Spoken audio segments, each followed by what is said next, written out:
आप सभी को जय मसीह की।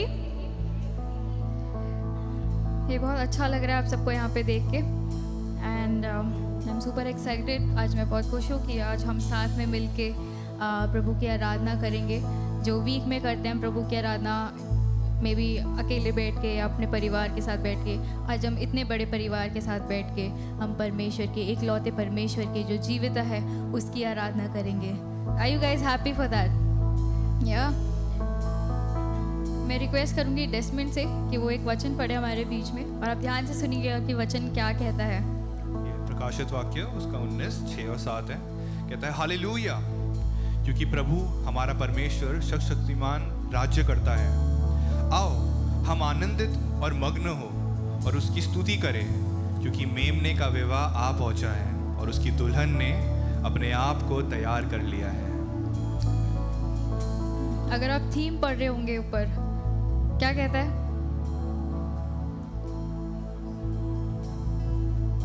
I can't hear you all. थोड़ा तेज, सब साथ में। क्या लिखा है? अवसर को बर्बाद मत करो। और ये वचन बहुत ब्यूटीफुली बताता है कि मेमने का विवाह आ पहुंचा है, यानी हम वो अंत के समय में हैं जहाँ पे यीशु मसीह 1 मिनट के बाद आ सकता है, 1 सेकंड में आ सकता है, 1 दिन बाद आ सकता है, 2 दिन बाद आ सकता है, कभी भी आ सकता है। और ये ज़रूरी है कि हम जो अवसर हमें मिला है जहाँ पे हम साथ में बैठ के परमेश्वर की आराधना कर सकते हैं, उस अवसर को हम ना खोएं, ना बर्बाद करें, बल्कि उसका फ़ायदा उठाते हुए उस जीवित परमेश्वर की आराधना करें। जैसे वचन ने बताया कि वो राज्य करता है। परमेश्वर सर्वशक्तिमान है जो राज्य करता है, जो पूरे ब्रह्मांड में राज्य करता है। Isn't it good? आप सिर्फ एक ऐसे परमेश्वर की नहीं आराधना कर रहे हैं जो शायद कहीं पर बैठा हुआ है और उसको नहीं पता चल रहा कि दूसरी जगह में क्या हो रहा है। वो एक एक चीज़ को जानता है। जब आप यहाँ बैठे हैं तो वो जानता है कि आपके परिवार में क्या चल रहा है। अगर आप अपने परिवार के साथ बैठे हैं तो उसको पता है चर्च में क्या चल रहा है, आपके दोस्तों के साथ क्या चल रहा है। वो ओमनी प्रेजेंट परमेश्वर है।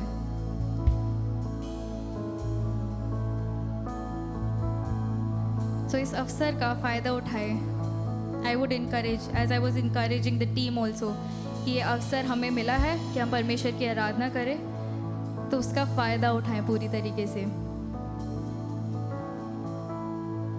आइए अपने अपने स्थानों पे खड़े हों और उसकी प्रेजेंस को एंजॉय करें, उसकी उपस्थिति का मज़ा उठाएं,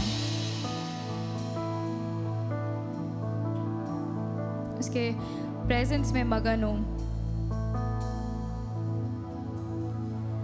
तेरी पनाह में पाऊं मैं शिफा, तेरा ये भवन कितना है प्यारा। आइए साथ में।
तुझको ही चाहूं, तुझको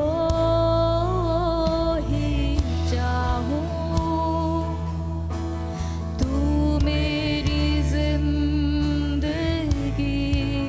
शरण में, तेरी शरण में है कुछ भी ना कमी, तुझको ही चाहूं, तू मेरी जिंदगी। आइए साथ में, तुझको ही, तुझको ही मैं चाहूं, तेरे बिन मैं अधूरा हूँ, तुझको ही मैं पाऊं, तेरे संग मैं पूरा हूँ, तुझको ही मैं चाहूं, तेरे बिन मैं अधूरा हूँ, तुझको ही मैं पाऊं, तेरे संग मैं पूरा हूँ, तेरी पनाह में पाऊं शिफा तेरा भवन कितना है प्यारा, तेरी पनाह में, तेरी पनाह में पाऊं मैं शिफा, तेरा ये भवन कितना है प्यारा। प्रभु हम आपको धन्यवाद करते हैं प्रभु जी, आपको महिमा देते हैं, आपके नाम को ऊंचा उठाते हैं प्रभु, क्योंकि आप डिजर्व करते हैं सारी महिमा को, सारी आराधना को। आपकी पनाह में प्रभु हम शिफा पाते हैं, आपकी शांति पाते हैं, आपके भवन में प्रभु हमारे दुख मिटते हैं और हम आप में मगन होते हैं। जहाँ कहीं शांति नहीं मिलती प्रभु, वहाँ आप जब प्रेजेंस होते हैं, आपकी उपस्थिति में हमें शांति मिलती है, हमें आनंद मिलता है। प्रभु चाहते हैं कि हम प्रभु आप में बने रह सकें। हम नहीं चाहते प्रभु कि आपके बिना हम चलें, क्योंकि आपके बिना हम कुछ है ही नहीं। But with you we are everything. आप में हम कंप्लीट होते हैं, पूरे होते हैं। थैंक यू कि आप हमें कंप्लीट करते हैं।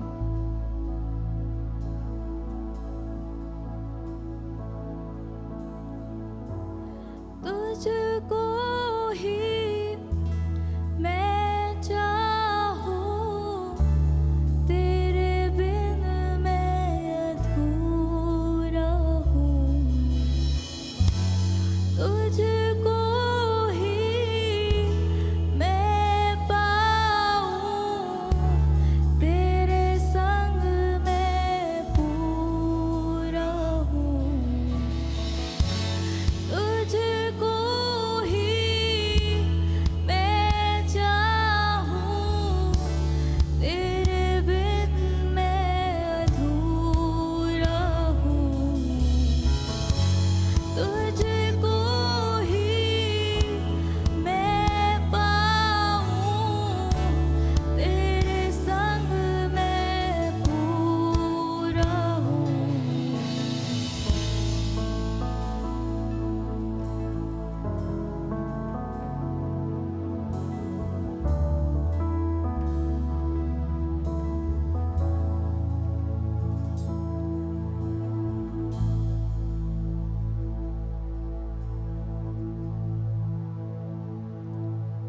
अगला गीत बताता है बहुत अच्छे से कि जब हम मिलकर उसकी आराधना करते हैं और डफली भी बजाते हैं। हालांकि हमारे पास डफली तो नहीं है, बट खंजरी आज ज़रूर हमारे पास है जिसको हम यूज़ करेंगे। और ये सारी चीज़ें सिर्फ इसीलिए करते हैं क्योंकि आप सब जानते हैं कि हम एक जीवित परमेश्वर की आराधना कर रहे हैं जो कोई है नहीं। मैं बहुत बार इस चीज़ पे बहुत एम्फेसाइज करती हूँ कि हमारा परमेश्वर और छोटे जी वाले गॉड्स की तरह नहीं है। वो एक लौता परमेश्वर है जो हम सब से एक समान प्रेम करता है, ना ज़्यादा ना कम। जिसने ज़्यादा पाप किया उसको भी उतना प्रेम, जिसने कम पाप किया उसको भी उतना प्रेम। और वो प्रेम सिर्फ थोड़ा नहीं है, वो इतना है कि आपकी पूरी ज़िंदगी जो यहाँ पे है और इटर्नल ज़िंदगी उसमें भी निकल जाएगी, तभी भी हम उसके प्रेम को समझ नहीं पाएंगे उतने अच्छे से। इतना प्रेम करता है हमारा परमेश्वर। आइए इस अगले गीत में गए। मे बी ये गीत सबको आता होगा क्योंकि बहुत पुराना है, बट लेट्स ट्राई।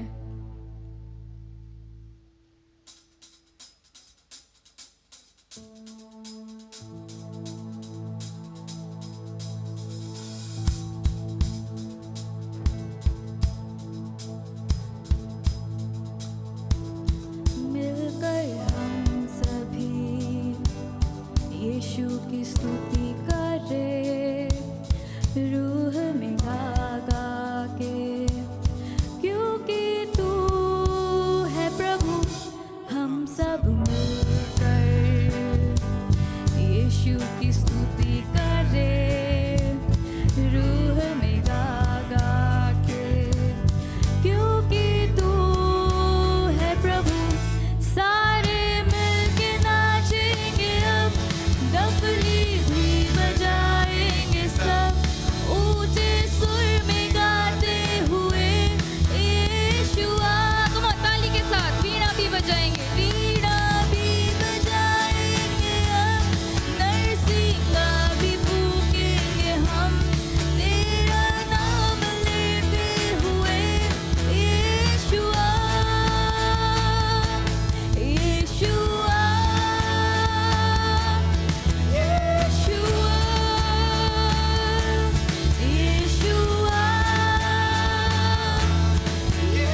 अगला गीत कहता है कि तेरे आंगनों में स्तुति करते हुए उसकी हम आराधना करें, उसके फाटकों में प्रवेश करें। कैसे? धन्यवाद के साथ, स्तुति के साथ, महिमा के साथ। और हम ऑलरेडी उसके आंगनों में ही हैं, उसके भवन में ही हैं। उसकी प्रेजेंस को एंजॉय करें, ये अवसर ना जाने दें।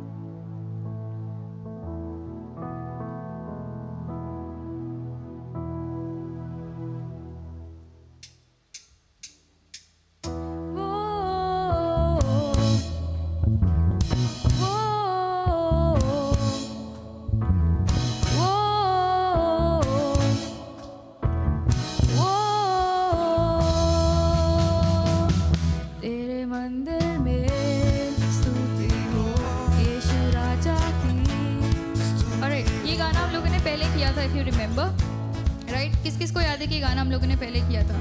और अगर पूरा गाना नहीं आता है तो एक सिंपल सा वर्ड है जो आपको गाना है। क्या है? स्तुति हो, राइट? सिंपल है और कुछ ज़्यादा डिफिकल्ट नहीं है। सो एक लाइन में गाऊंगी, उसके बाद आपका रिस्पॉन्ड क्या रहेगा? स्तुति हो। एक second. Church, are you guys alive? आप जिंदा हो? परमेश्वर ने आपके लिए जान दे के आप छुट्टियों पे हैं सब। पास्टर कह रहे हैं सब छुट्टियों पे हैं।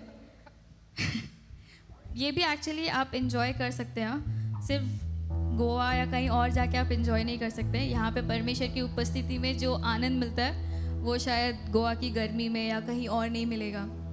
Isn't it? So I want you guys to come back to Delhi, to DBF सत्संग। हम यहाँ पे मौजूद हैं और हम यहाँ पे क्या कर रहे हैं?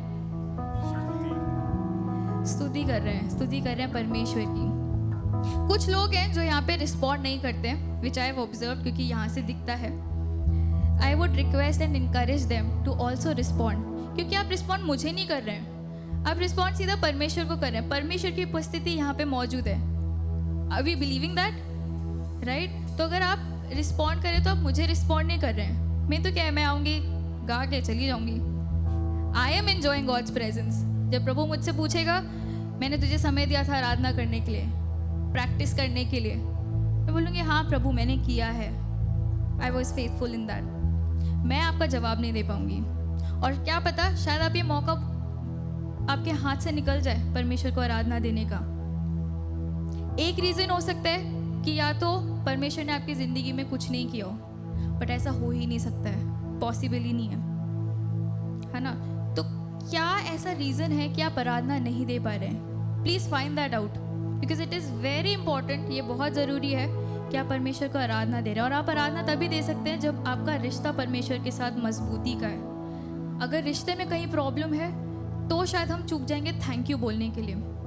So please find that out कि what is wrong, where am I going wrong, why am I not able to worship God, क्या हिंडर कर रहा है मुझे आराधना देने के लिए परमेश्वर को।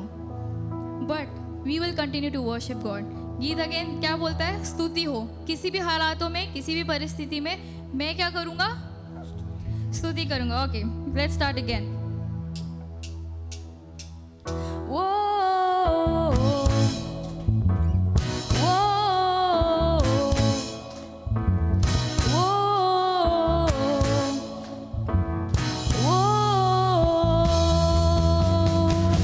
तेरे मंदिर में स्तुति हो यीशु राजा की स्तुति हो।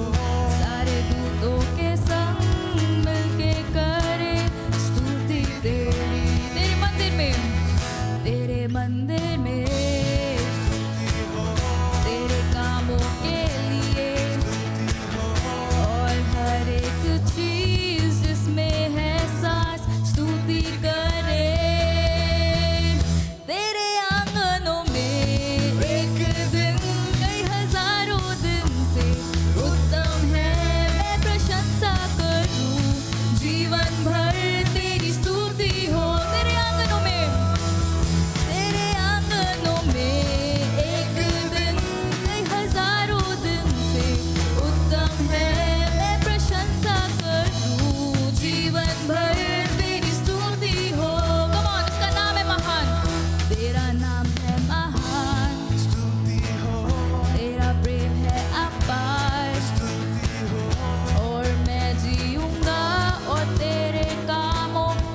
प्रशंसा, हर पल सुनाते हैं आनंद का राग।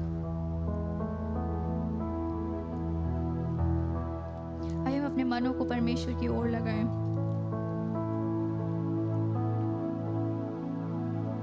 और कहें कि जब प्रभु सृष्टि तेरी आराधना करना नहीं भूलती, how can we forget that? हम कैसे भूल सकते हैं? जिसने अपने स्वरूप में हमें रचा है, उसकी आराधना करना हम कैसे भूल सकते हैं?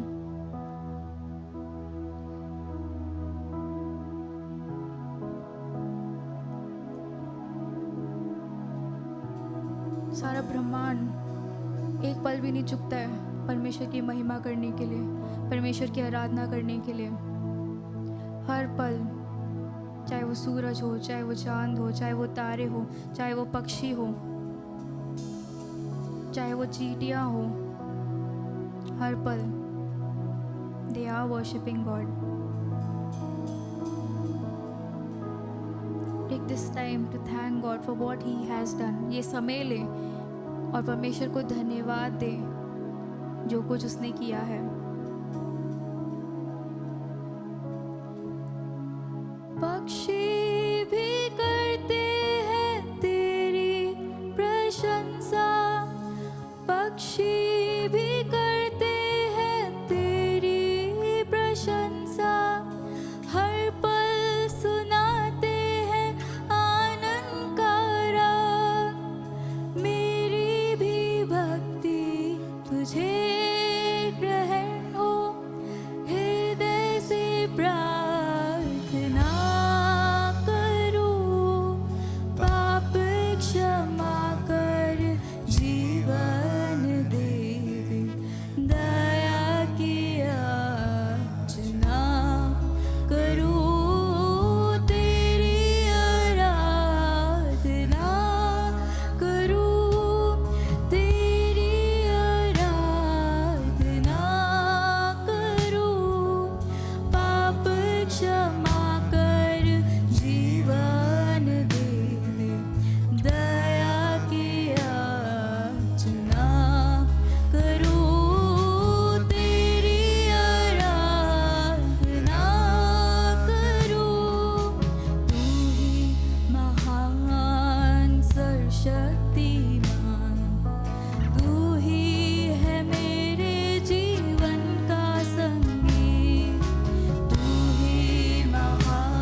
धन्यवाद करते हैं और सारी महिमा और सारा आदर परमेश्वर हम आपको देते हैं। आपके नाम को ऊंचा उठाते हैं प्रभु। आगे का पूरा समय परमेश्वर हम आपके सुरक्षित और पवित्र हाथों में सौंपते हैं प्रभु। आप अपने इच्छा अनुसार चलाएं और होने दे प्रभु कि हम यहाँ से आपके वचन को अपने साथ लेकर जाने वाले हो से, आपके होप को, आपके पीस को, आपको अपने साथ यहाँ से लेकर जाने वाले हो सकें प्रभु जी। एक बार फिर धन्यवाद करते हैं। इस आराधना को आप ग्रहण करें और होने दे प्रभु कि हम आने वाले टाइमों में प्रभु सिर्फ हम आपको आराधना दे सकें, आप में बढ़ने वाले हो सकें। यीशु मसीह के नाम से आमीन।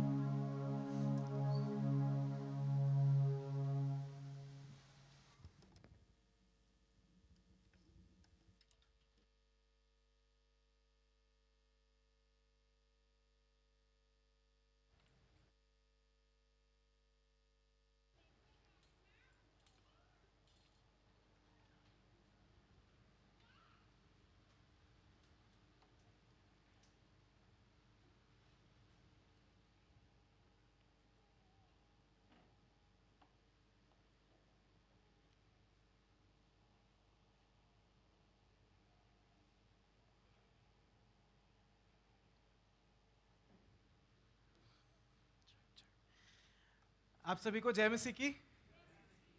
कैसे हैं आप सभी? Thank you. कैसे हैं बाकी सब लोग? Thank you. कैसे हैं सब लोग? Thank you. अच्छा लगा ऊपर से भी सुन के। एक लास्ट बार, कैसे हैं सब लोग?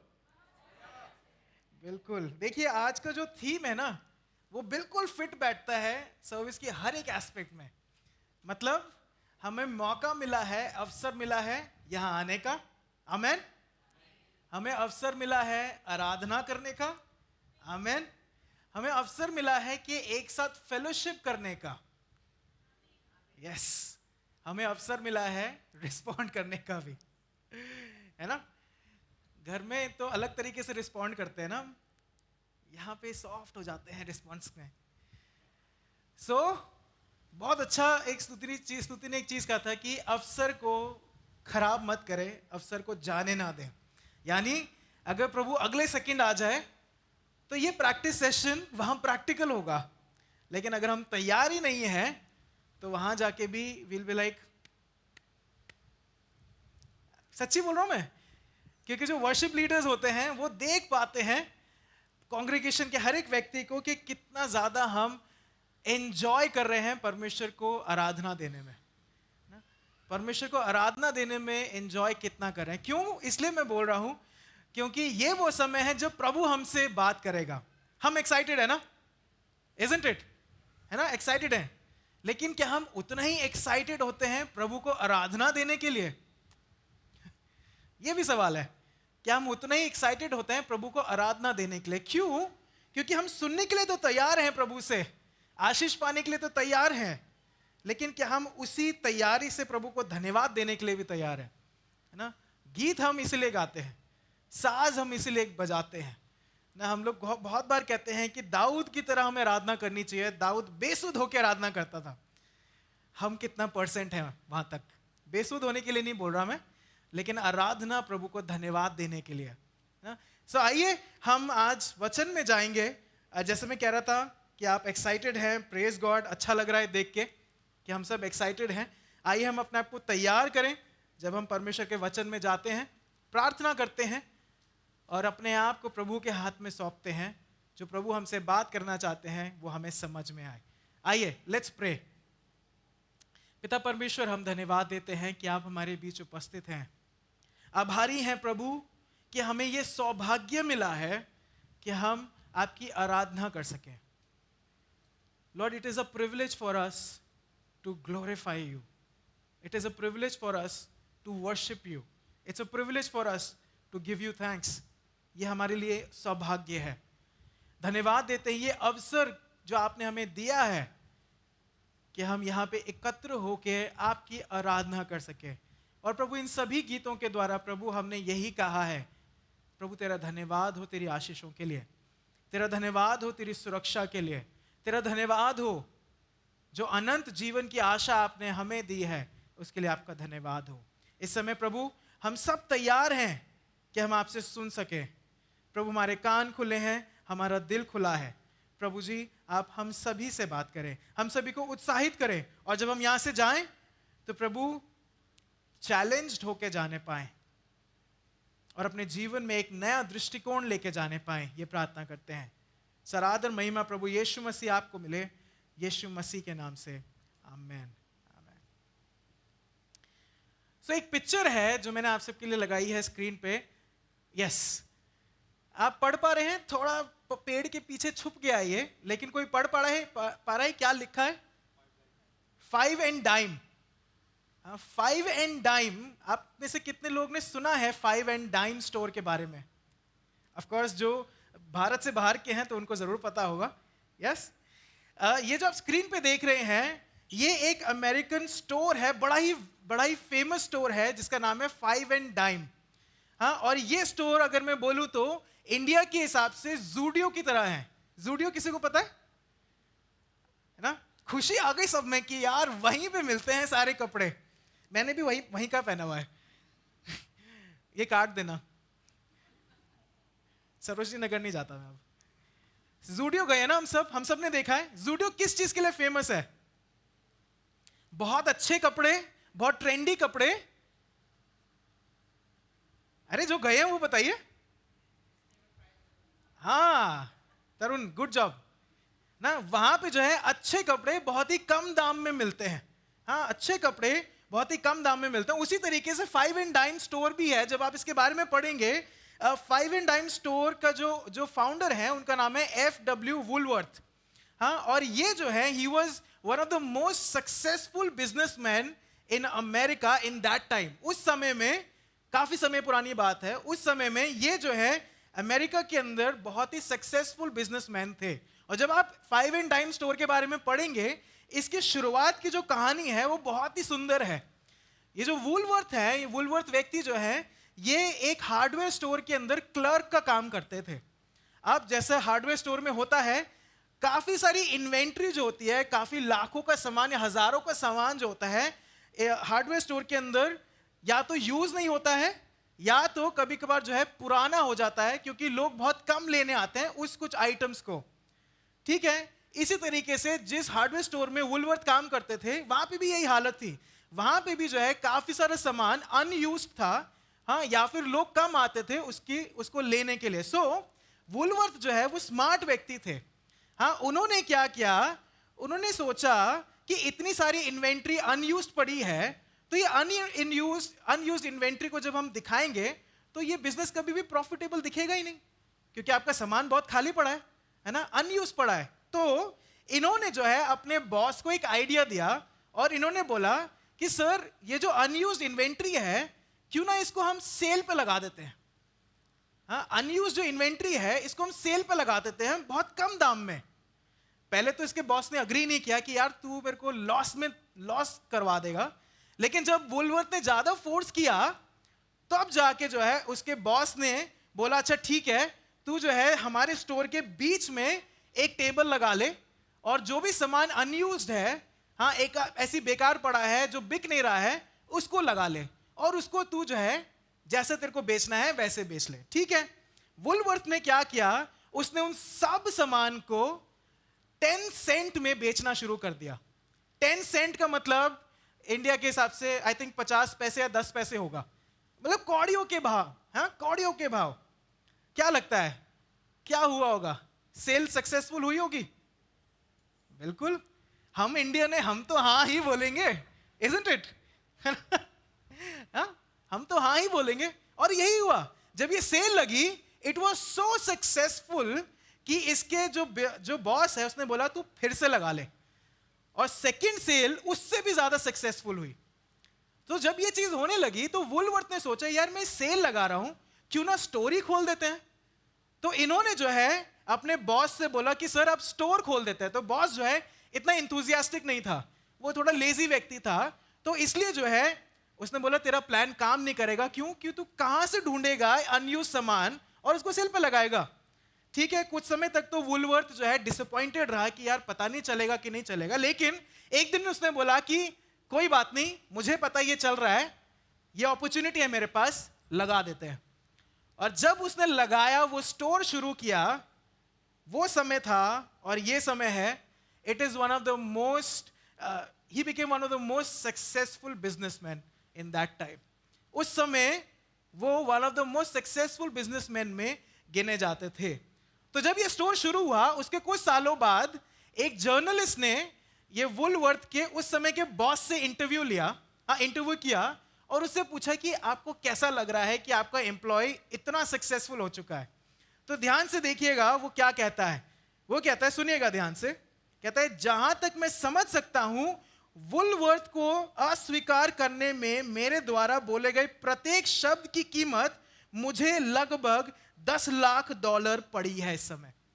समझ पा रहे हैं कि जितना ज्यादा मैंने उसको डिस्करेज किया कि तेरा प्लान नहीं काम होगा, तेरा काम नहीं होगा, तू लॉस में जाएगा, आज मैं देख सकता हूं वो सारे शब्द की कीमत मुझे इस समय $10 लाख पड़ रही है. यानी वो बिजनेस इतना सक्सेसफुल हो चुका है कि अब इसका बॉस जो है रिग्रेट कर रहा है कि शायद मैं उसके साथ अगर जुड़ जाता तो मैं भी क्या हो जाता, मल्टी मिलियनेयर हो जाता. ध्यान से सुनिएगा. Woolworth saw an opportunity, he grabbed it and made a fortune over it. हाँ, Woolworth ने एक अपॉर्चुनिटी देखी, उसको पकड़ लिया और अब जो है अपना पूरा भविष्य एकदम बदल दिया. Whereas अगर उसके बॉस को देखें, उसके सामने वो अपॉर्चुनिटी थी लेकिन उसने उसको गंवा दिया. हाँ, उसको गंवा दिया. आई थिंक आप समझ पा रहे हैं मैं क्या बोलना मांग रहा हूं. हाँ, आप समझ पा रहे हैं मैं क्या बोलना पा रहा हूं. एक सवाल आपके सामने है, how many of you still regret any opportunity that you missed? आप में से कितने लोग अभी भी रिग्रेट करते हैं कोई अपॉर्चुनिटी को जो आपने खो दी? हाँ, आप में से कितने लोग याद कर सकते हैं वो समय को कि वो अपॉर्चुनिटी थी मेरे सामने, यार मिस कर गए. जैसे कभी कभी मैं और अंकिता जो है मजाक में ही बोलते हैं एक दूसरे को, यार उस टाइम पे जब मेरे दोस्त ने बोला था कि तू 1 बिटकॉइन ले ले कम से कम, अगर वो ले लेते तो आज कुछ और होता. प्रभु की दया से नहीं लिया, प्रेज गॉड. लेकिन you understand what I am saying ना. हम सबके जीवन में एक समय जरूर ऐसा आता है जब हमारे सामने एक अपॉर्चुनिटी है और अब जब हम उस समय को याद करते हैं तो या तो हम थैंकफुल हैं कि हमने पकड़ ली वो अपॉर्चुनिटी, या तो हम रिग्रेट कर रहे हैं, यार मिस हो गई वो अपॉर्चुनिटी. अगर वो कर लेता मैं, वो पढ़ाई कर लेता मैं, हाँ, वो बिजनेस में हाथ डाल लेता मैं, हाँ, या इस मिनिस्ट्री में जुड़ जाता मैं, तो आज शायद मैं कुछ और होता. थॉमस अल्वा एडिसन, पता है, नाम पता है हम सबको. इन्होंने क्या इजाद किया था? जी के क्वेश्चन, क्या इजाद किया था? बल्ब इजाद किया था. और ये बड़ा सुंदर एक टर्म कहते हैं, एक स्टेटमेंट कहते हैं, is it, I think it's there. हाँ, thank you. There is far more opportunity than there are people to see it. हाँ, देखने वाले लोगों की संख्या से कहीं अधिक अवसर मौजूद हैं हमारे आसपास. हाँ, देखने वाले लोगों से कहीं ज्यादा अवसर आज समय में हमारे सामने है. There are so many opportunities हमारे सामने, हमारे देखने से भी बाहर. और इसलिए जो है मैं हमारे साथ इस चीज पे बांटना चाहता हूं और मैं चाहता हूं कि हम इस चीज पे मेडिटेट करें. एक हार्ड स्टेटमेंट है और वो हार्ड स्टेटमेंट है, अवसर को बर्बाद मत करो. यही है आज का थीम, अवसर को बर्बाद मत करो. आज जिस अध्याय को हम देखेंगे, हाँ, जिस खंड पे हम मनन करने जा रहे हैं, उसके अंदर हम मेनली 2 बातें देखेंगे पौलुस के जीवन से. पहली बात यह है पौलुस का कॉन्शियंस, हाँ, पौलुस का विवेक. अभी नहीं है, नेक्स्ट प्लीज पीछे कर दीजिए. पौलुस के विवेक को देखेंगे या पौलुस के कॉन्शियंस को देखेंगे. और दूसरा हम देखेंगे पौलुस की आशा को, हाँ, पॉल्स होप. और इन दोनों चीजों पे हम ये देखेंगे, अपने जीवन में लागू करेंगे कि मेरे जीवन में जो अवसर आ रहे हैं, क्या मैं उनका इस्तेमाल कर रहा हूं या उनको बर्बाद कर रहा हूं. हाँ, यही एक चीज है जिसके ऊपर हम बात करेंगे कि अवसर को बर्बाद मत करो. मतलब द बेस्ट पार्ट इज, आज जाके पेरेंट्स अपने बच्चों को बोलेंगे बर्बाद मत कर तू अवसर को, बोलेंगे ना. हाँ. बच्चे भी शायद अपने छोटे सिबलिंग्स को बोलेंगे अवसर को बर्बाद मत कर. और आज जो है हम इसका स्पिरिचुअल कॉन्टेक्स्ट को देखेंगे, आत्मिक तरीके से देखेंगे कि हमारे जीवनों में हम अवसरों को कैसे बर्बाद करें। तो आप मेरे साथ निकाल सकते हैं एक्ट चैप्टर 23 वर्सेस 1 to 10। प्रेरितों के काम 23वें अध्याय 1 से लेके 10 आयतों को जो है हम लोग देखेंगे। तो आप निकाल सकते हैं। And let me just quickly give a recap. हाँ, पिछले हफ्ते जो है हमने देखा था पिछले अध्याय से कि पौलुस जो है एक सिचुएशन में है ना। पौलुस जो है एक सिचुएशन में है। क्या सिचुएशन है? वो एशिया माइनर के, अभी नहीं है, मैं जब बताऊंगा तब लगाइएगा, पीछे कर दीजिए। हाँ, पौलुस जो है एक सिचुएशन में है और वो सिचुएशन क्या है कि वो एक सिनेगॉग में प्रचार कर रहा है और प्रचार करते वक्त वहां के जो यहूदी लोग हैं वो भीड़ को इंस्टिगेट करते हैं और वो भीड़ जो है एकदम बेसुध हो जाती है और पौलुस पे अटैक करने लगती है। और अटैक कैसे करती है? उसको मारने और पीटने लगती है और इतनी हालत खराब हो जाती है कि पौलुस को पकड़ लिया जाता है। हाँ, सैनिक आते हैं, रोमी सैनिक आते हैं और पौलुस को पकड़ के ले जाते हैं। और इस चैप्टर में जब हम आते हैं, 23वें अध्याय में जब हम आते हैं, तो वो सिचुएशन आगे बढ़ चुकी है और पौलुस की हियरिंग है आज। हाँ, पौलुस जो है कोर्ट में है और उसकी सुनवाई हो रही है, उसकी सुनवाई हो रही है। अब पहली आयत से हम शुरू करते हैं। अब लगा लीजिए, थैंक यू। हाँ, पहली आयत कहती है, पौलुस ने महासभा की ओर टकटकी लगाकर देखा और कहा, हे भाइयों, मैंने आज तक परमेश्वर के लिए बिल्कुल सच्चे विवेक से जीवन बिताया है। हाँ, सो उसकी सुनवाई हो रही है। पौलुस पूरी सभा के सामने खड़ा हुआ है और खड़े होके वो क्या बोल रहा है? अपने जीवन के बारे में टेस्टिफाई कर रहा है।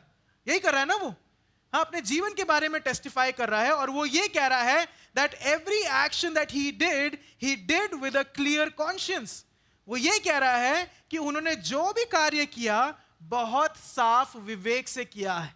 यही कह रहा ना, उसने जो भी कार्य किया है अपने पूरे जीवन भर में वो बिल्कुल सच्चे विवेक से किया है। यानी पौलुस जो है बिल्कुल वचन बाध्य अनुसार अपना जीवन बिताया, वो टेस्टिफाई कर रहा है। इज देयर अ डिस्टर्बेंस पीछे? श्योर? ओके। हाँ, पौलुस जो है व्यवस्था बाध्य रूप में चल रहा है और वो सभा के सामने आके बोल रहा है, मेरा कॉन्शियंस क्लियर है। हाँ, मैं व्यवस्था के अनुसार बिल्कुल वचन बाध्य अनुसार चला, even to the point that I persecuted Christians. जब वो ये कह रहा है कि मैं सच्चे विवेक से जीवन बिताया है मैंने, तो वो ये भी बोल रहा है कि मैंने मसीहों को मारा पीटा है। क्यों? क्योंकि मैं वचन बाध्य रूप से चल रहा था। और वो सिंपली कहता है, माई कॉन्शियंस इज क्लियर, मेरा विवेक सच्चा है। हाँ, मेरा सच्चा विवेक है, परमेश्वर के अनुसार चला हूं मैं। सवाल ही उठता है, विवेक क्या होता है? What is conscience? आप में से कितने लोगों में कॉन्शियंस है? कितने लोगों में विवेक है? कॉन्शियंस है? ऑफ कोर्स, अगर मतलब नहीं पता है तो आप हाथ नीचे रख सकते हैं। हम में से कितने लोगों का होगा कॉन्शियस ना? I hope. विवेक is the soul's warning system provided by God. क्या होता है विवेक? विवेक जो है परमेश्वर द्वारा प्रदत्त आत्मा की चेतावनी प्रणाली है। It's a soul's warning system provided by God. परमेश्वर ने हमारी आत्मा में एक वार्निंग सिस्टम दिया है जिसको हम कॉन्शियंस बोलते हैं। इसका मतलब यह है, अगर मैं कुछ चीज में घुस रहा हूं या मैं कुछ काम करने जा रहा हूं तो मेरा विवेक पहले उसको इवैल्यूएट करेगा और मुझे बताएगा कि यह सही है या गलत है। हाँ, उसे कहते हैं विवेक। अब इसको एक एग्जांपल से मैं शेयर करता हूं। आप अपने जीवन में वो समय याद करिए जब आपने कुछ बहुत ही बुरा किया हो। अगर याद आ गया तो हाथ उठा लीजिएगा। अच्छा, हाथ नहीं उठाएंगे हम चर्च में बैठे हैं, सॉरी। हम कैंप में गए थे तो मैं कैंपर्स को बोल रहा था, एक दूसरे को देख के बोलो, तुम्हारे विंग्स हैं क्या? पर हैं? आप एक दूसरे को देख के बोल सकते हैं। हस्बैंड वाइफ तो एक दूसरे को बोल ही सकते हैं कि तुम्हारे पर हैं क्या। लेकिन स्टिल आप मन में याद करिए आप अपने वो समय को जब आपने कुछ बहुत ही गलत किया हो, या आपने शायद बच्चों पे चिल्लाया हो, झूठ बोला हो, गलत चित्र या गंदे चित्र देखे हो, किसी के साथ फिजिकल हुए हो, या अपनी वाइफ को मारा हो, या अपने हस्बैंड को मारा हो। हाँ, कुछ भी हो सकता है। याद आ गया होगा वो समय। अब आप ये भी सोच के बताइए, वो कार्य करने से पहले क्या आपको दिमाग में कुछ एक आवाज आई कि यार मत कर, मत कर? ये आई थी उस टाइम पे? हाँ, कि अगर मैं झूठ बोलने जा रहा हूं तो मन में आ रहा है कि हर्षित तू झूठ बोल रहा है। उसे कहते हैं कॉन्शियंस। हाँ, उसे कहते हैं conscience. It's that voice of the Holi spirit that warns your spirit. हाँ, ये वो पवित्र आत्मा की आवाज है जो आपकी आत्मा को चेतावनी देती है। उसे कॉन्शियंस कहते हैं, उसे विवेक कहते हैं। ये वो पवित्र आत्मा की आवाज है जो छोटी नहीं, सॉफ्ट सी आवाज है जो मेरे कानों में आती है और मुझे बोलती है ये गलत है, या साथ ही ये बोलती है सही कर रहा है, कीप डूइंग इट। सही कर रहा है, कीप डूइंग इट। उसे कहते हैं कॉन्शियंस। अब समझ में आ गया कॉन्शियंस क्या होता है? क्या हमारे पास कॉन्शियंस है? Praise God. सो यहां पे जो है पौलुस ये टेस्टिफाई कर रहा है, ये बोल रहा है पूरे के पूरे लोगों के सामने कि I have lived my life with a clear conscience. मैं जो हूं सच्चे विवेक के साथ अपना जीवन बिताया हूं, यानी I have made sure that I am living according to the word of God. यानी मैंने ये पूरा बाध्य रूप से मैं जीवन बिताया है कि मैं परमेश्वर के वचन के अनुसार जीवन जीऊं। वो पूरे लोगों के सामने ये टेस्टिफाई कर रहा है। और जब मैं इसके ऊपर मनन कर रहा था और आज की इस सर्मन को बना रहा था, एक सवाल मेरे सामने भी आया और मैं आपके सामने भी रख देता हूं।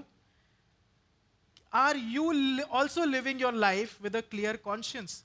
क्या हम एक अच्छे विवेक के लिए प्रयास करते हैं और यह सुनिश्चित करते हैं कि हम जो है परमेश्वर की इच्छा अनुरूप जी रहे हैं? जब पौलुस पूरी सभा के सामने कह रहा है कि मैंने अपना जीवन सही रूप में जिया है, सही विवेक से जिया है, परमेश्वर के अनुसार जीवन जिया है, तो हम जो कलीसिया हैं हमारे सामने ये सवाल उठता है, क्या आप और मैं भी अपना जीवन क्लियर कॉन्शियंस से जी रहे हैं, सच्चे विवेक के साथ जी रहे हैं? यानी सच्चे विवेक का मतलब यह है जैसा परमेश्वर चाहता है वैसा जीवन बिता रहे हैं? सोचिएगा, क्योंकि आगे जो सवाल हम एंड में बात करेंगे वो आपको जवाब देगा कि अगर आप अभी हां बोल रहे हैं तो क्या सच बोल रहे हैं या झूठ बोल रहे हैं अपने आप से। विवेक के पर जब हम और सोचते हैं एक और चीज भी आती है। क्या आपको पता है कि हम अपने विवेक को सुन्न कर सकते हैं? हम अपने कॉन्शियंस को नंब कर सकते हैं। आपको पता है? क्या आपको पता है कैसे हम नंब कर लेते हैं अपने कॉन्शियंस को? हम अपने कॉन्शियंस को नंब तब कर लेते हैं जब हम बार बार परमेश्वर की इच्छा अनुरूप नहीं चलते हैं, तब हम अपने विवेक को सुन्न कर लेते हैं। यानी जब मैं बार बार पैसे के बारे में सोच रहा हूं, तो जब मेरे सामने गैम्बलिंग वाली एप्स आएंगी, आज सुबह मैं कुछ यूथ से बात कर रहा था, इंडिया के अंदर गैम्बलिंग लीगल है, इलीगल बोल सकते हैं आप, लेकिन आप अगर उठा के देखें इतनी सारी एप्स हैं जहां पे आप सट्टा लगा सकते हैं। हाँ, तो इसका मतलब यह है अगर मैं बार बार पैसे के बारे में सोच रहा हूं तो मेरा कॉन्शियंस नंब हो चुका है और मैं पैसे के पीछे भाग सकता हूं और कुछ भी कर सकता हूं। या अगर मैं बार बार गंदे चित्र देख रहा हूं तो मैं भूल बैठा हूं कि क्या सही है क्या गलत है। या अगर मैं बार बार झूठ बोल रहा हूं तो एक समय ऐसे आएगा कि झूठ बोलना मेरा लाइफस्टाइल बन जाएगा। होता है ऐसा ना, झूठ बोलना लाइफस्टाइल बन जाता है। क्यों होता है ऐसा? क्यों? क्योंकि जब विवेक मुझे बता रहा था कि ये मत कर, मैंने नहीं सुना, बार बार नहीं सुना, और एक समय ऐसे आ गया कि मेरा विवेक नंब हो चुका है और मैं जानता ही नहीं हूं क्या सही है और क्या गलत। ये तो बहुत अच्छा था, आप लोगों ने बोला कि हां मेरे पास विवेक है, लेकिन अब आप ये सोच के बताइए, क्या आपका विवेक एक्टिव है या नंब है? क्या आपका कॉन्शियंस इस समय एक्टिव है या नंब है? क्या आपका विवेक जो परमेश्वर द्वारा दिया गया है, जो आपको बताता है क्या सही है क्या गलत है, क्या वो एक्टिव है या सुन्न पड़ चुका है? क्या आपको पता ही नहीं है क्या सही है क्या गलत है? झूठ बोलना लाइफस्टाइल बन चुका है, गंदे चित्र देखना लाइफस्टाइल बन चुका है, पैसे के पीछे भागना लाइफस्टाइल बन चुका है, और मैं भूल बैठा हूं क्या सही है क्या गलत है। क्या कहेंगे? क्या मेरा विवेक एक्टिव है या नम्ब है? क्या मेरा कॉन्शियंस इस समय, मैं जब यहाँ बैठा हूँ 1:30 बजे, जब आप अपने मन को देख रहे हैं, अपने कार्यों को सोच रहे हैं, इज योर कॉन्शियंस एक्टिव और नम्ब? क्या आपका विवेक एक्टिव है या नम्ब है? क्या वो आप आवाज सुन पा रहे हैं पवित्र आत्मा की जब पवित्र आत्मा आपको रोकता है? क्या आप वो सुन पा रहे हैं आवाज पवित्र आत्मा की जब पवित्र आत्मा को बोलता है अच्छा कर रहा है, कीप डूइंग इट? या इस स्थिति पे आ चुके हैं कि मैं एकदम सुन पड़ चुका हूं, मुझे नहीं पता कि पवित्र आत्मा की आवाज होती कैसे है? एंड थैंक यू स्तुति कि उसने वो जो आराधना के समय में वो सवाल उठाया कि हम आराधना करने में इतने क्यों नहीं कर पाते हैं? वो इसलिए नहीं कर पाते हैं क्योंकि शायद मैं मन से नम्ब हो चुका हूं। मुझे पता ही नहीं है कि परमेश्वर की उपस्थिति को एंजॉय करना क्या होता है। लेकिन the best part is every Sunday we get an opportunity to restart. हर संडे जो है हमें ये सौभाग्य मिलता है, अगेन अवसर मिलता है, अपॉर्चुनिटी मिलती है कि मैं फिर से नई शुरुआत कर सकूं। अगर आप इस समय कहते हैं कि मेरा विवेक सुन्न पड़ चुका है, तो आप सही जगह आए हैं। और मैं बस यही कहूंगा, let that big baggage be lifted up by God so that you are again able to hear that still small voice। हाँ, ये वो समय है, अगर आप कहते हैं कि मेरा विवेक नम्ब हो चुका है, मुझे पता ही नहीं है कि पवित्र आत्मा की आवाज कैसी होती है, मैं सुनना भूल गया हूं, मुझे पता ही नहीं कि सही क्या है गलत क्या है, खराब चीजें मेरा लाइफस्टाइल बन चुकी है, तो मैं बस ये कहता हूं आप सही जगह पे आए हैं। ये वो समय है कि आप परमेश्वर को बोलें कि वो बैगेज जो मेरे अंदर है प्रभु तू उठा ले।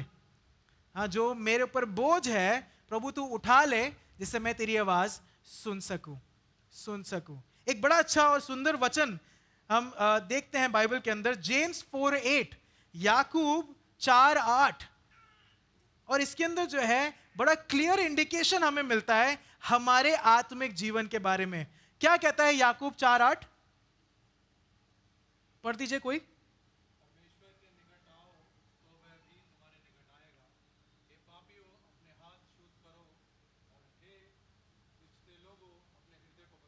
बिल्कुल ना, बड़ा डायरेक्टली परमेश्वर का वचन कहता है, परमेश्वर के निकट आओ तो वो भी तुम्हारे निकट आएगा। हे पापियों अपने हाथ शुद्ध करो, और हे दुचित्ते लोगों अपने हृदय को पवित्र करो। समझ पा रहे हैं वचन क्या कह रहा है ना? क्या आपका विवेक एक्टिव है इस समय? क्या आप ये कह सकते हैं कि मेरा कॉन्शियंस क्लियर है, मैं परमेश्वर के वचन अनुसार जिया हूं? और ये मैं इसलिए बोल रहा हूं, हम तो यहां एंजॉय कर रहे हैं, लेकिन जिस तरीके से आराधना का ये प्रैक्टिस चल रही है, और एक समय आएगा कि हम आराधना करेंगे सच में परमेश्वर की उपस्थिति में फिजिकली, एक समय और भी आएगा जहां पे हम भी वो कोर्ट रूम सेटिंग में होंगे और परमेश्वर के सिंहासन के सामने खड़े होंगे। क्या आपको पता है ये होने वाला है? हाँ? उस समय को याद करिए, क्या आप भी पौलुस की तरह ये कह सकते हैं जैसा पौलुस ने बोला, हाँ, कि मैं, let me read that verse, कहां गई? हाँ, मैंने आज तक परमेश्वर के लिए बिल्कुल सच्चे विवेक से जीवन बिताया है। क्या आप ये कह सकते हैं? हाँ? क्योंकि ये सच है, एक दिन वो समय आने वाला है कि हम सब जो प्रभु यीशु मसीह को जानते हैं और जो नहीं जानते हैं, हम सब को वो ग्रेट थ्रोन के सामने खड़ा होना है। तो क्या आप इस समय अगर हो जाए, वो अभी हो जाए, अगले सेकेंड ही स्वर्ग, हाँ, स्वर्गवासी हो जाएंगे, तो क्या आप ये कह सकते हैं, क्या आप ये कह सकते हैं कि मैं आज तक अपना जीवन परमेश्वर के अनुरूप सच्चे विवेक से बिता पाया हूं? क्या होगा आपका जवाब? हां या ना, या पता नहीं? आप जानते हैं, है ना? आप जानते हैं। आइए आगे बढ़ते हैं जल्दी से। 2 से 5 आयत इस प्रकार कहती है, इस पर हनन्याह महायाजक ने उनको उसके पास खड़े थे उसके मुंह पर थप्पड़ मारने की आज्ञा दी। तब पौलुस ने उससे कहा, दिस इज फनी, हे चुना फिरी हुई भीत, परमेश्वर तुझे मारेगा। तू व्यवस्था के अनुसार मेरा न्याय करने को बैठा है, फिर क्या व्यवस्था के विरुद्ध मुझे मारने की आज्ञा देता है? जो पास खड़े थे उन्होंने कहा, क्या तू परमेश्वर के महायाजक को बुरा भला कहता है?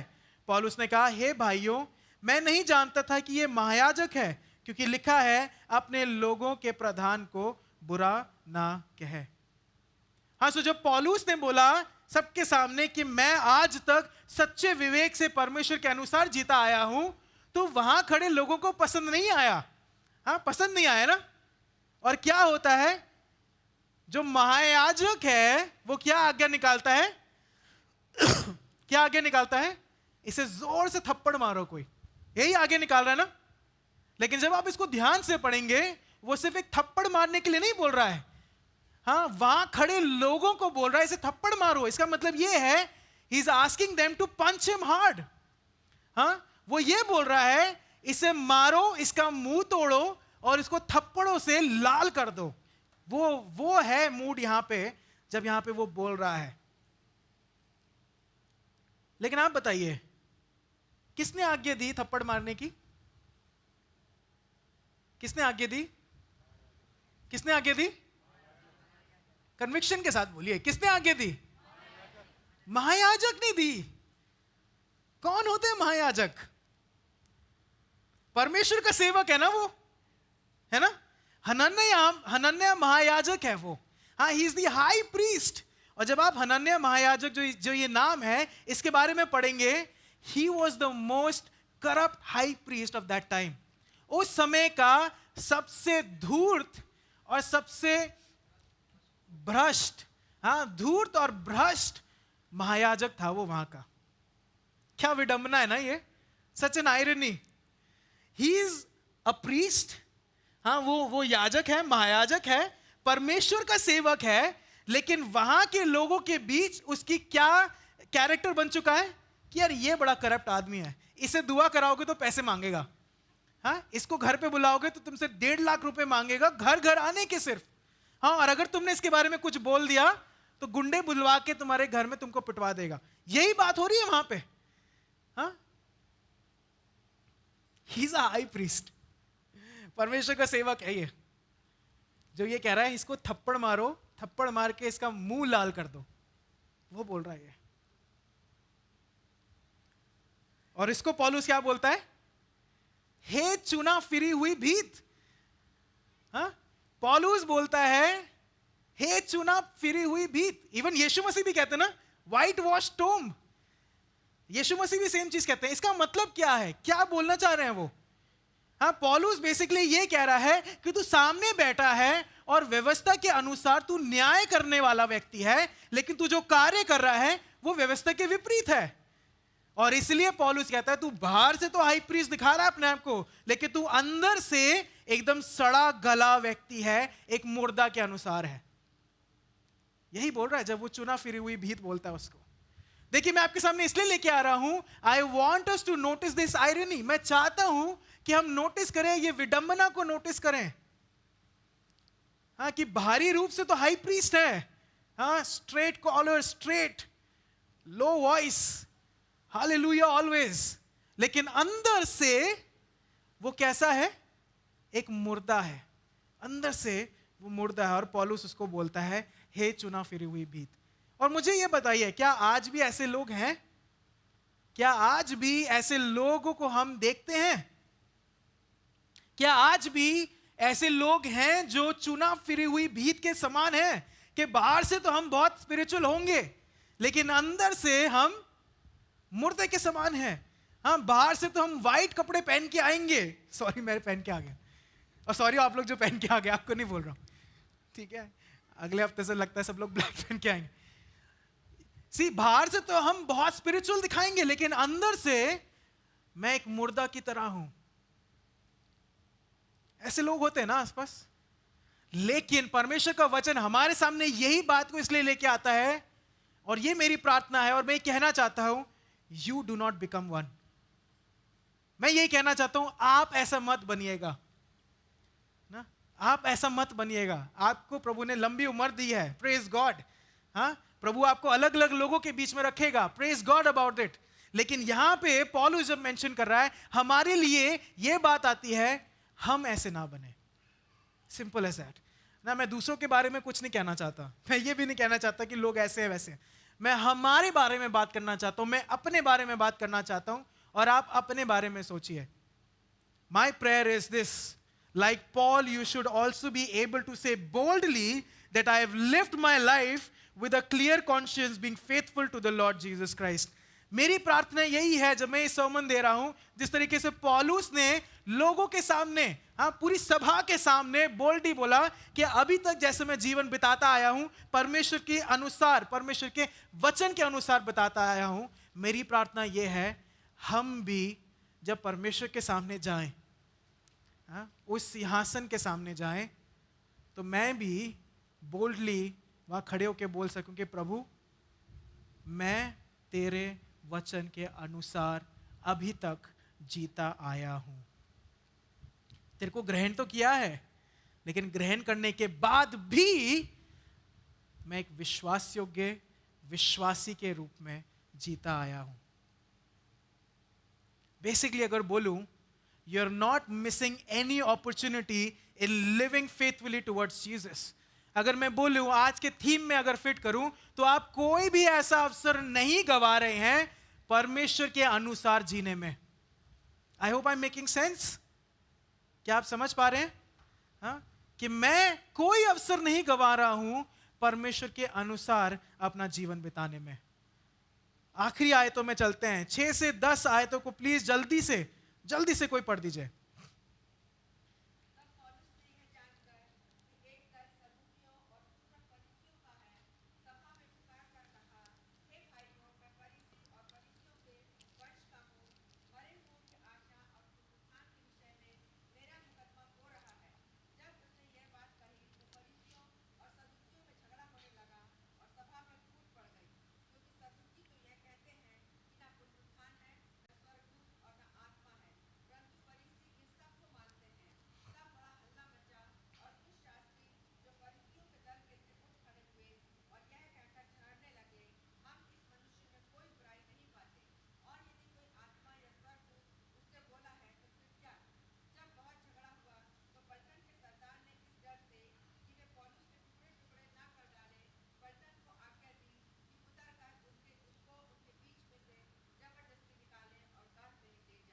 Thank you aunty.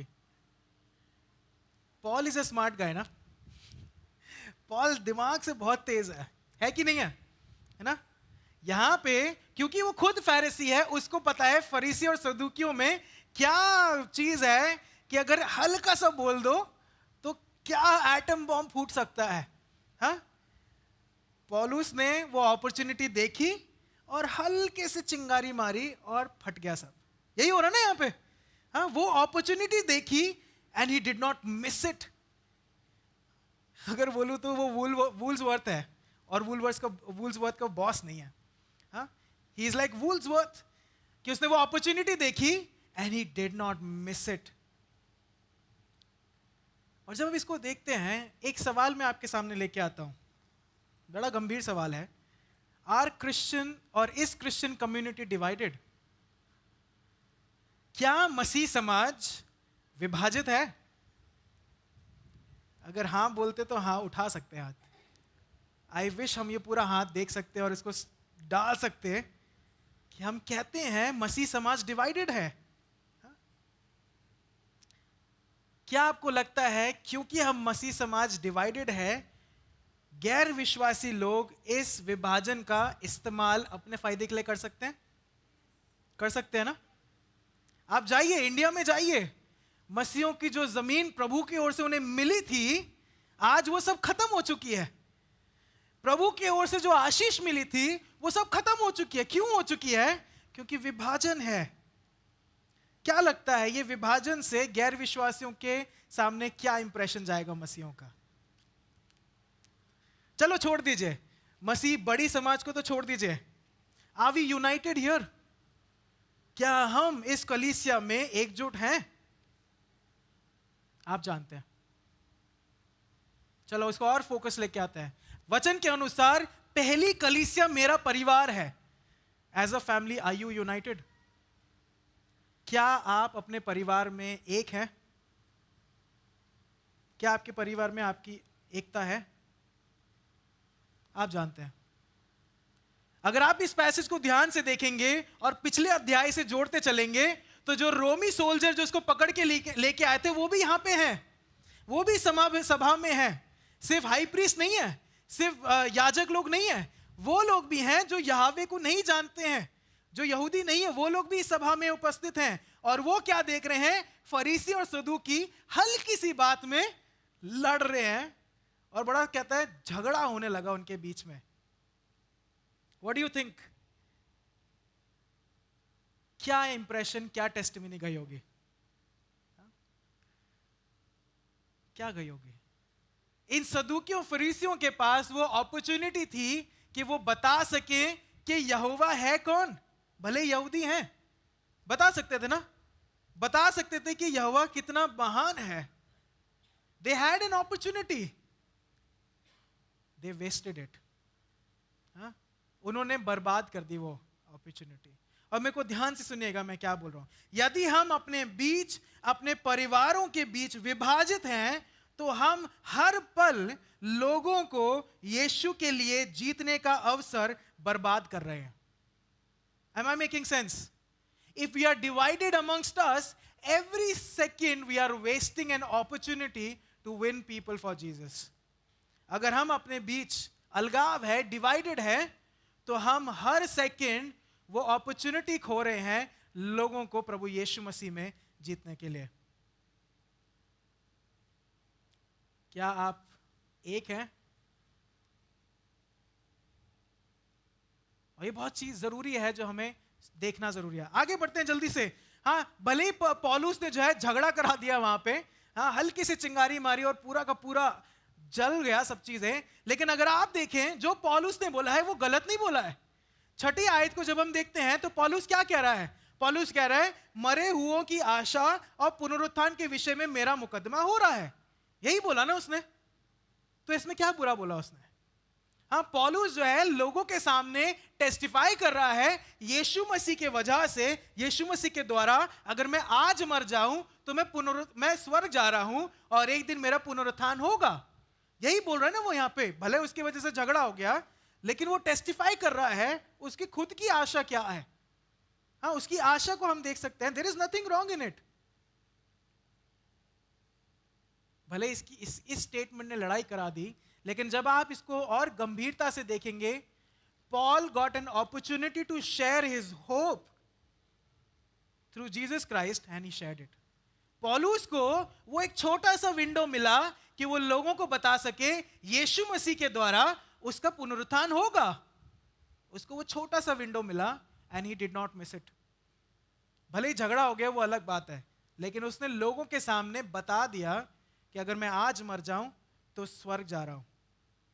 और सवाल हमारे सामने आता है, ये मैं हर संडे सवाल करता हूं, आपको पता है मैं क्या कहने जा रहा हूं। How many times have you got an opportunity to tell about Jesus? आप में से कितने लोग हैं, आपको कितनी बार प्रभु यीशु मसीह के बारे में बताने का अवसर मिला है? मिला है, सभी को मिला होगा, isn't it? मिला है ना?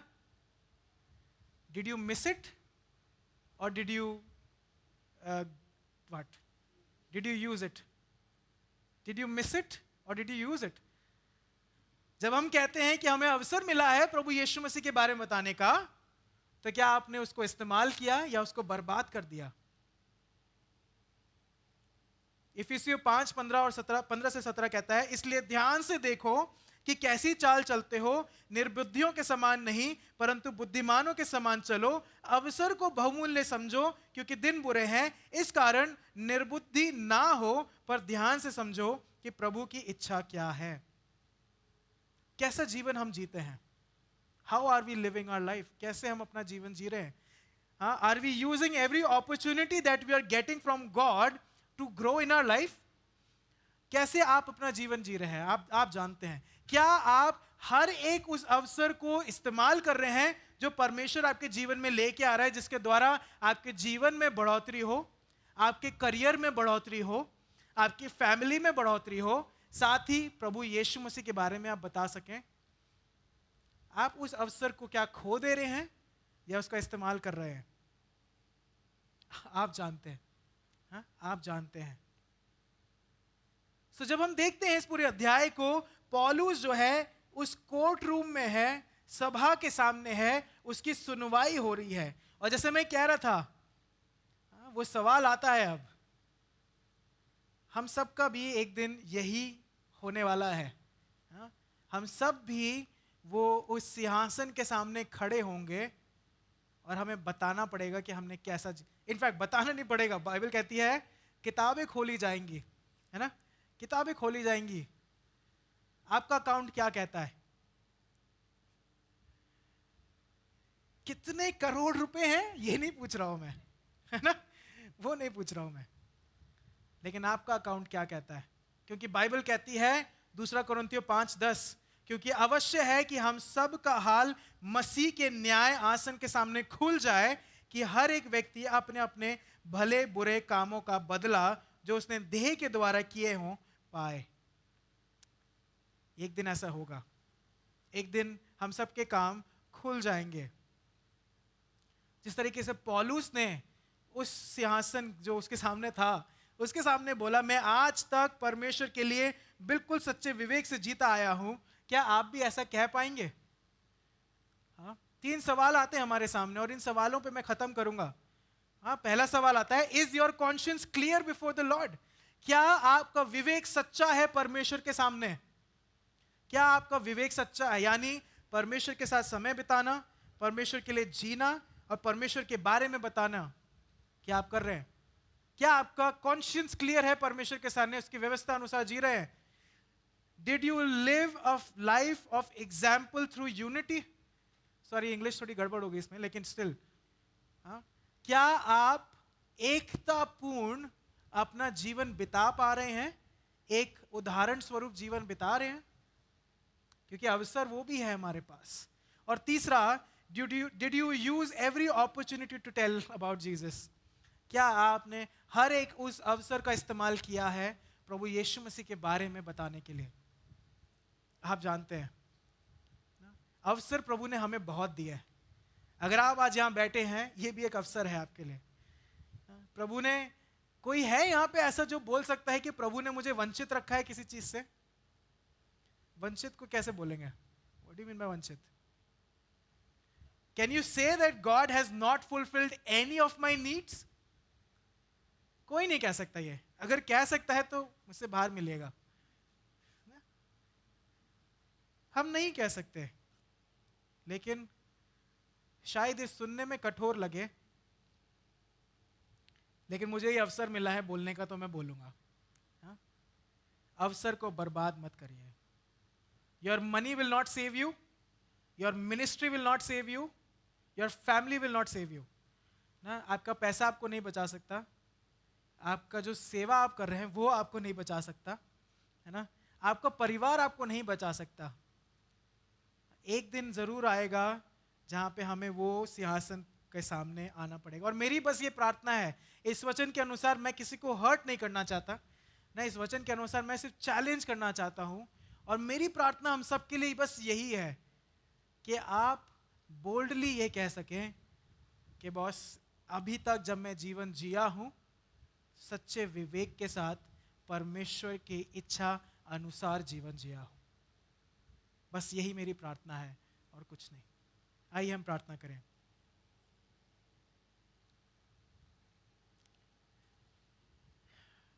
इस समय मैं सौभाग्य लेना चाहता हूं आपके लिए प्रार्थना करने के लिए। And I just want to pray for all of us this one thing, कि जैसा पौलुस ने हर एक अवसर का बहुमूल्य इस्तेमाल किया, every opportunity that he got, he used it. Every opportunity to share about Jesus, every opportunity to bring people to Christ, every opportunity of even growth, उसने वो इस्तेमाल किया। मैं बस यही प्रार्थना करने वाला हूँ हम सब के लिए कि प्रभु हमें सद्बुद्धि दे कि हम देख सकें जो प्रभु हमें अवसर देता है ग्रोथ के, चाहे वो ऑफिस में ग्रोथ हो, चाहे वो मेरे करियर में ग्रोथ हो, चाहे वो किसी भी चीज़ में ग्रोथ हो, मुझे ये विजडम मिले, डिसर्नमेंट मिले कि मैं वो अवसर का सही उपयोग कर सकूं। Allow me to pray for all of us. आइए हम आंखों को बंद करें और प्रार्थना करें। पिता परमेश्वर, मैं धन्यवाद देता हूं कि आपका वचन जीवित है, आपका वचन सच्चा है, आपका वचन अच्छा है, और आपका वचन मुझे चेतावनी देता है, साथ ही आपका वचन मुझे संभालता है, बढ़ाता है। धन्यवाद देते हैं प्रभु इस वचन के लिए, जहाँ पे प्रभु आपने हमसे डायरेक्टली कहा है अवसर को बर्बाद मत करो। प्रभु हम जानते हैं वो अपॉर्चुनिटी जो हमने शायद बर्बाद कर दी, खो दी हमने वो अपॉर्चुनिटी, हम क्षमा मांगते हैं। लेकिन आज प्रभु हम बस यही प्रार्थना करते हैं प्रभु कि जिस तरीके से पौलुस ने ये कहा कि I am clear before the Lord, मेरा विवेक सच्चा है परमेश्वर के सम्मुख, कि मैं अपना जीवन जो बिताता आया हूं परमेश्वर की इच्छा अनुसार बिताता आया हूं। मदद करें प्रभु, हमारी भी यही प्रार्थना रहे और हमारा भी यही शब्द रहे जब हम आपके सम्मुख आए। साथ ही प्रभु मदद करें हम एज अ फैमिली यूनाइटेड रहे, हमारा परिवार एक हो, हमारी कलीसिया एक हो, हमारा मसीह समाज भी एक हो। प्रभु हम ये चाहते हैं जिससे प्रभु शैतान इस डिवीजन को इस्तेमाल ना कर सके। प्रभु हमें एक करें, हमें एक करें प्रभु, ये प्रार्थना करते हैं। हमारी कलीसिया को एक करें प्रभु, एक दूसरे के प्रति प्रेम, एक दूसरे के प्रति आदर, एक दूसरे के प्रति बर्डन हमारे अंदर हो प्रभु, ये प्रार्थना करते हैं। और साथ ही प्रभु फिर से ये मांगते हैं, give us discernment to see those opportunity where we can share about Jesus to people. प्रभु हमारी मदद करें कि हम वो डिसर्न कर सकें कि कब हमें प्रभु यीशु मसीह के बारे में बताना है। हर चीज में बस यही चाहते हैं प्रभु कि जब आपके सामने खड़े हुए तो हम बोल्डली कह सकें कि प्रभु मैं सच्चे विवेक के साथ आपके सम्मुख आया। सरादर महिमा आपको मिले प्रभु यीशु मसीह के नाम से, आमीन। जल्दी से 2 अनाउंसमेंट मैं आपके सामने रखना चाहता हूँ। पहला अनाउंसमेंट ऑफ कोर्स कॉन्सर्ट के लिए हो रहा है। Can we have that concert का poster on screen please. Concert की टिकट्स इन प्रोसेस है। I want us to pray for it also, क्योंकि कुछ ना कुछ अड़चन आ रही है बीच में, एंड क्योंकि आप परिवार हैं तो इसलिए मैं आपके सामने रख सकता हूँ, और इसलिए मैं चाहता हूँ कि आप प्रार्थना करें।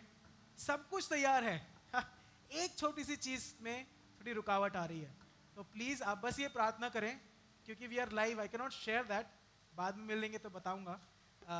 बस ये प्रार्थना करिए कि प्रभु वो अड़चन हट जाए, जिससे हम टिकट्स को रिलीज कर सके। बट 10 अगस्त को आप ब्लॉक कर लीजिए।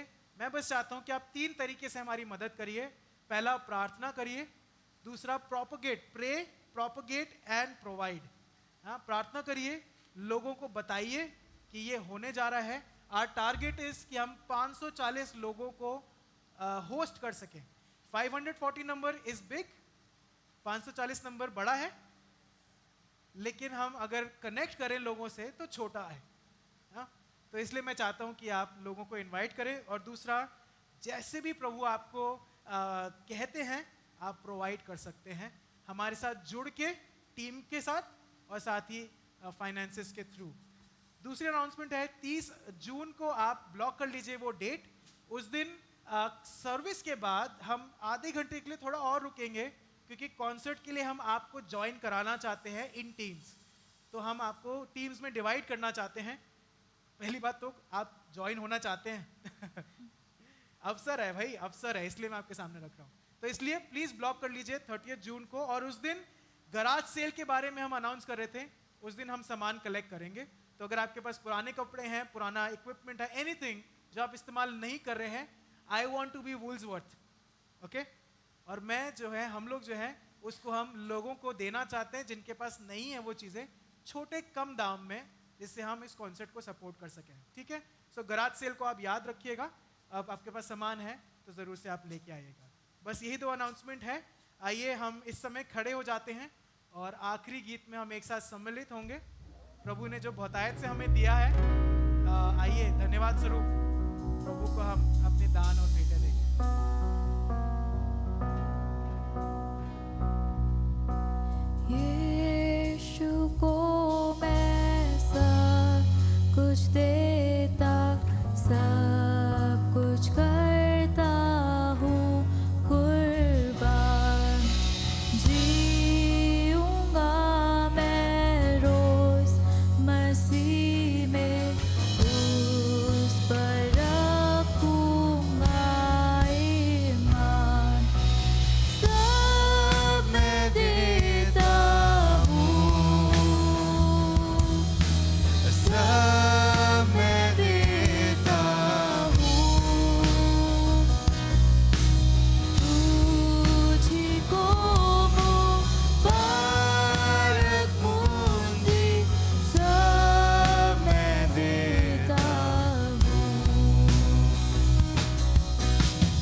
सुंदर गीत के लिए।